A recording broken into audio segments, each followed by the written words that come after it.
Hello everyone, this right here is my Mazda Xedos 6. Now, in the last video you saw me pick this up off a driveway. It had been sat there for 20 years. And to be honest, it got quite a good response. There's quite a lot of people that seem to quite enjoy the car, and I thought this car was going to be a bit hit and miss. I thought a lot of people would just think it's ugly and not to bother with it, but as I mentioned, it could be a touring car replica. Everyone seemed to enjoy that. Now I thought, interesting. I'm gonna have to apologise for the audio. This is a farm and this is a grain storm right here, so there's a lot of noise going on through here, so I do apologise. But so yeah, Mazda Xedos 6 V6 front wheel drive 2 litre V6, so it's a really tiny little V6. Back in the early 90s they had a, obviously not this engine, but a front wheel drive V6 Xedos in the British Touring Car Championship, and I think potentially the Japanese Touring Car Championship, I'm not too sure, but they had these, and a touring car replica is something that I've always wanted to build. Got a good response for it, so maybe if I stockpile some parts we could do this some point over the winter or early next year, but for now I would like to get it running. I want to get it running, I want to get it cleaned, I want to see what we got. And luckily for me, there seems to be a lot of Mazda people in the comments, and I managed to see a few comments that said there's like an ignition cycle that I need to do to basically allow this car to wake up. Now that includes getting a power supply to it, locking it and unlocking it with a key fob. I used that little key fob and it doesn't seem to do anything. Obviously you saw in the last video we put the new battery in. It doesn't actually do anything to the car. So I locked it and unlocked it with the key in the door, and the whole central locking throughout the car opens and closes. So that's working. And then I'm told, put the key in the ignition, turn it into the ignition position for about 10 minutes. Let it sit there. Don't crank it, but let it sit there on the ignition for about 10 minutes. And then apparently, if you then turn the key, it should try and fire and it will be deimmobilized. And that's a Mazda thing. And I saw that comment a couple of times. So I'm going to give it a go and hopefully that works. And if not, I'll deep dive into it a little bit more, because we need to try and get this thing running, because I want to get it outside and wash it, because I want to see what we're actually working with. That being said, I don't think we'll be driving it anytime soon, because I think the clutch sleigh is gone, or Charlie's pressed the clutch in and it's not decompressing because it's rusted solid. So hopefully it's just a slave cylinder. One thing to note as well, there's basically no fuel in it. It has fuel in it by the looks of it, but hardly anything, which is a bonus, because everyone knows that a car sitting there with fuel in it forever is no good. This one seems to have nothing. Unless the fuel gauge is not working, that could be possible as well. Right, it's been sat for 10 minutes. Ignition.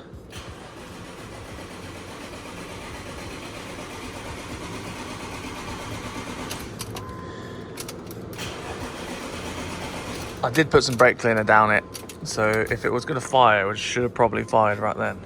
Damn it!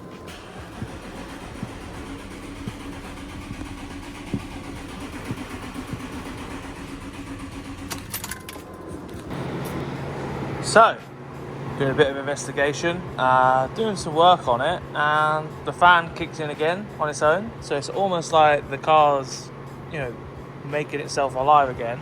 Just been checking to see if we got any power to the distributor, and we do. We check here. There we go. So we've got power going to the distributor. I pulled the plug out again because now we've done that ignition cycle. I just want to double check that we've got spark, or check if we've got spark, should I say. And I'm going to put it on there and crank it over, and hopefully we've got a spark there. If we do have a spark there, then we can say we've got spark, we can add fuel, and it'll be something like a crank position sensor, hopefully, fingers crossed. If not, we need to figure out why we ain't got any spark. This is so awkward to turn the key on my own. Oh, we got a spark and it tried to fire. Oh yes, Haha! I got shocked by it, but yeah. Woohoo! Let me put the plugs back in, stick some more brake cleaner down it, and I think we can get it running.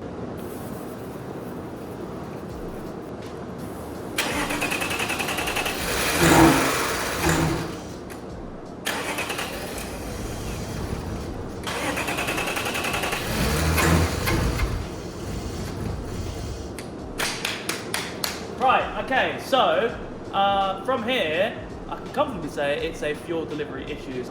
Yeah, I'm gonna try to stick some more brakes in there down here and get a second person to turn the key.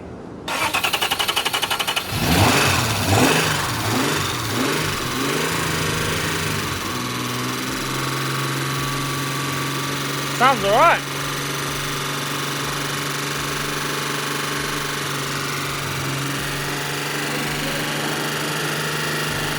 Down here.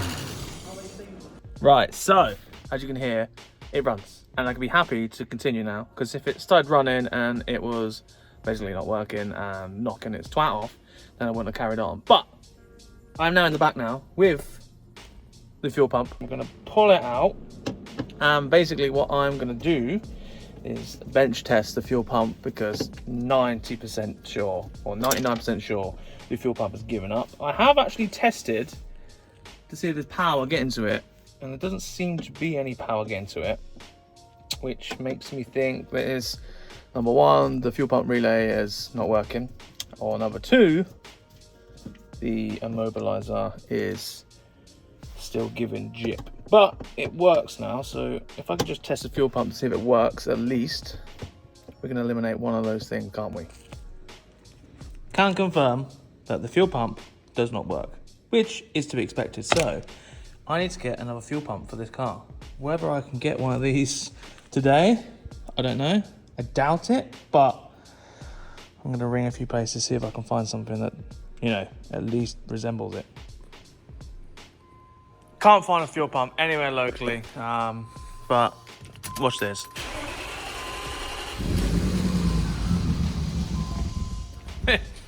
It just idles on its own. Look at all the rust coming out of the exhaust.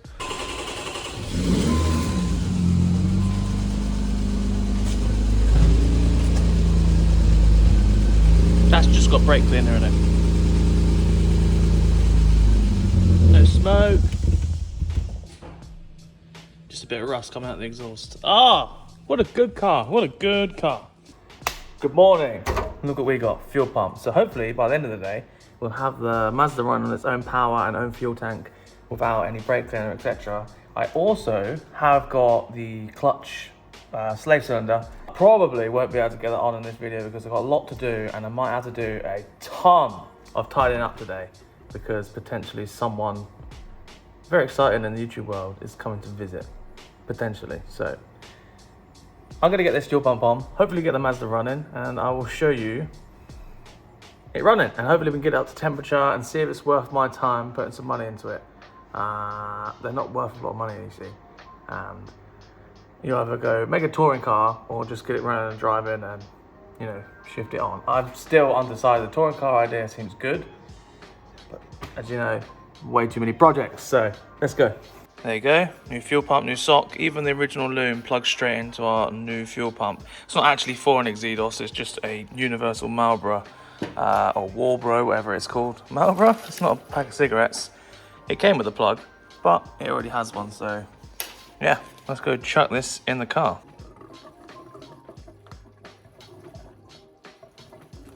I'm excited for this. Hopefully it all works.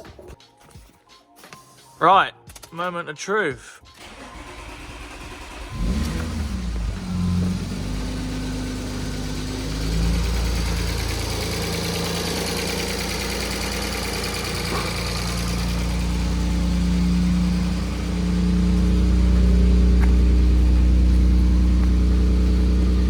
Oh yes, that is good.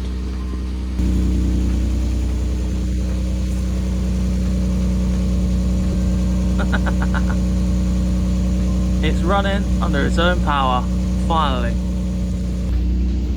I'm not surprised. The gentleman that owned this really looked after the car, and obviously spent a lot of time looking after it and keeping it nice and putting it in carports and stuff like that. So it's always going to have been a good car to start with. It just needs the generic bits that happens to a car when you leave it for 20 years, as in brakes, fuel pump, ECU stuff, just natural stuff, and it now works. The only thing we got to figure out now is the clutch. I don't know if that's going to be able to be done in this video, but I'll see how I get on. I'm going to let that build up maximum temperature, see if it holds its temperature. See if we go from there. We've got the fan working on there, so I'm pretty sure it's going to hold its temperature fairly decently, as long as nothing else is wrong with it.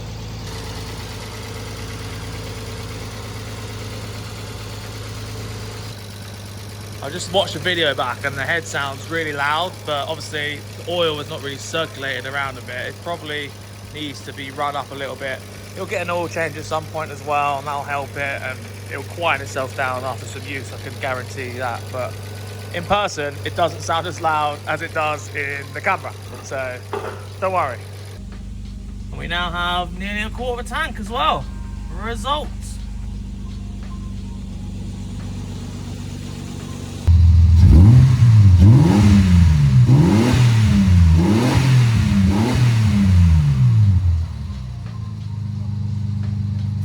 That sounds bloody lovely. It's now up to operating temperature. Let's hope it stays there, shall we? Old slave cylinder is out. I've just installed a new one and I'm gonna try and self-bleed it with a lever bar and running backwards and forwards, but yeah, let's try and get it driving because I really want to wash it, but I can't wash it in the workshop, you know? So, wish me luck.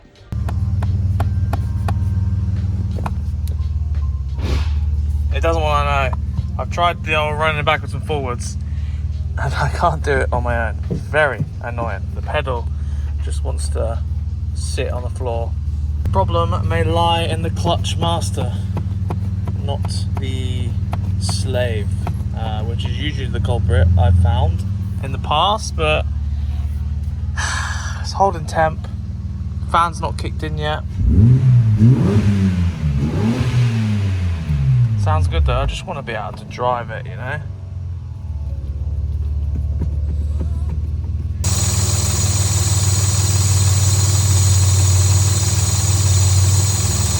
Right, after some careful thought process, I've decided that I need to get on, and there's only one thing I can really do at this point.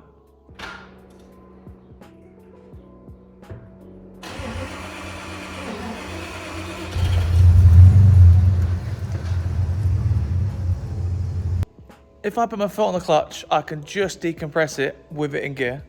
And if I start it up, I can just use the bottom of the clutch to move it around.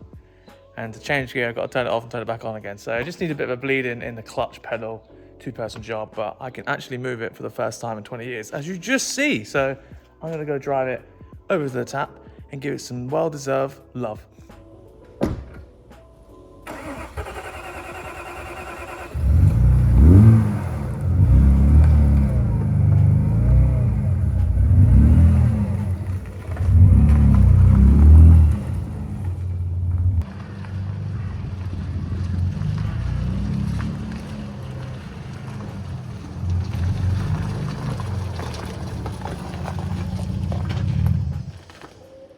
Right then, let's give this thing a wash. First drive, complete.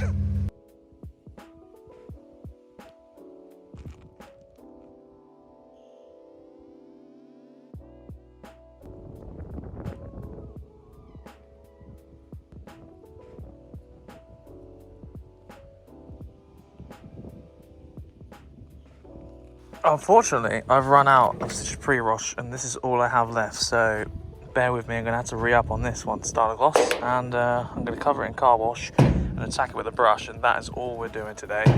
Got the hose pipe, no jet wash, just raw dogging it.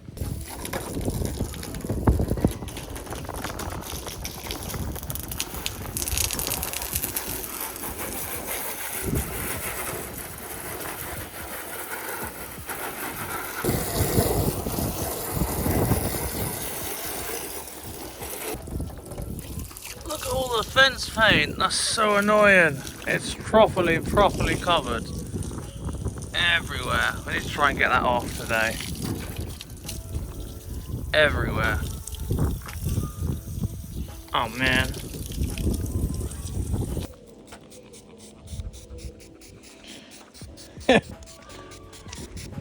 Not a lot left of this. I should start buying cars that are absolutely covered in crap so I don't have to use so much of this pre-cleaner. I literally rinse it. It's good stuff though.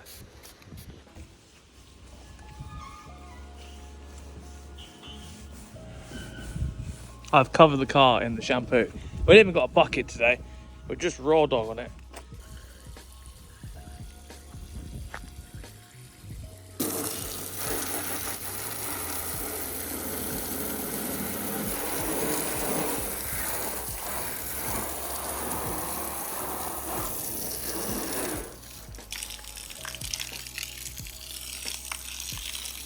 No fence paint on this side. It's actually quite nice.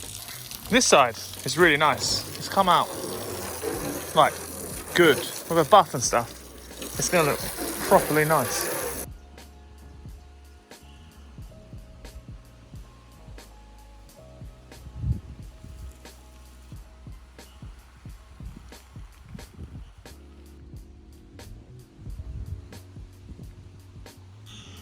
So it's clean, but you know, the fence paint really lets it down. So I'm gonna get some thinners and see if I can get this off with some thinners, because it's all over the car. I know I haven't cleaned it very well. I'm cleaning it in the sun, which is never good, but it needs a going over, and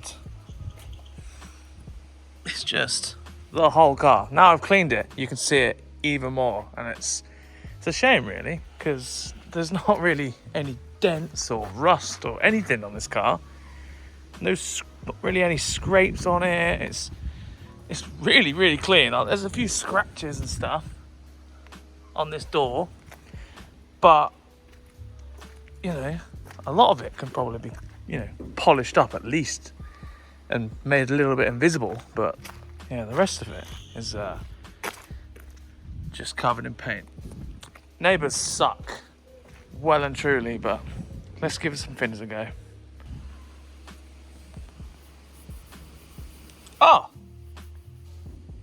Oh, beautiful. Oh, that's doing it. That's doing very well. There's like hardly any elbow grease or anything. I thought it was gonna have to be scrubbing it. Oh, that's beautiful. That it's gonna take an hour to do the whole car. Sick. Let me do this.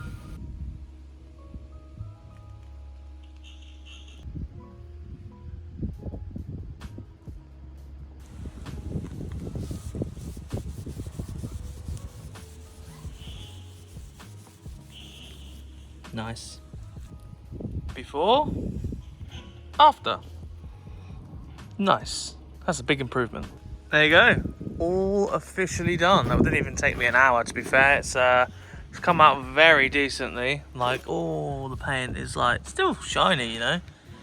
Once it's cleaned up, it needs like a decontamination, and like the top layer of the dirt is still like ingrained into it, and it needs a good abrasive clean. But yeah, the car's very nice. As you can see, it's got a shine to it. Like, really has got a shine to it. And it's a very, very nice car. And it will start on the button. So, oh, it's locked. Uh-oh. I got a bit scared there, thought I left the key in it.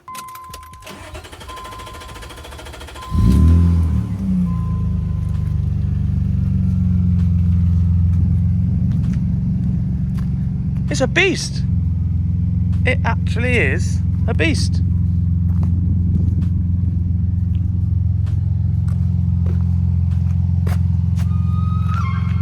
It's really, really clean. It's really good. I found a dent here, look. One dent that I found on the whole car, really. Like, genuinely isn't really another dent on it. Like, I've had a good look round it. Obviously, I've put my hands all over it. And that's like it, apart from the minor door dings here. It's very good. Very, very good. So what do I do now? I mean, now I've got it running and driving. I think what I'm going to do is get it on the road. So I'm going to put new disc and pads on it. Get on the ramp, check over it, have a good look around it, see what it needs. See, it says it needs a set of tyres, and it will need a service, obviously. And then it'll be a running and driving car again, I think, because I don't think it really needs much like You know when a car just gives you that feeling that it doesn't need much? This is that car. So yeah, one day next week or this week we'll get on the ramp, new disc pads on it, service,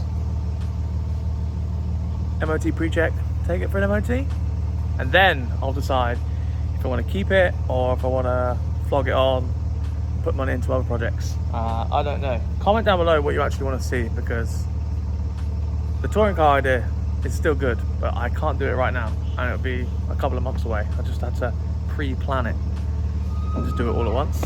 But yeah, pleased with it. This is the true definition of rare but nobody cares. A lot of people seem to have strong opinions on them. They said they're really good, they're reliable, they're nice to be in, they drive really good, but just nobody cares. But yeah, I don't know. That's where I'm going to leave it for now. I'm going to go put it in storage. I'm going to go put it in storage, order a few bits for it, and I will see you some point this week to see what we get up to. Also subscribe, it really, really helps. So thank you very much. Goodbye.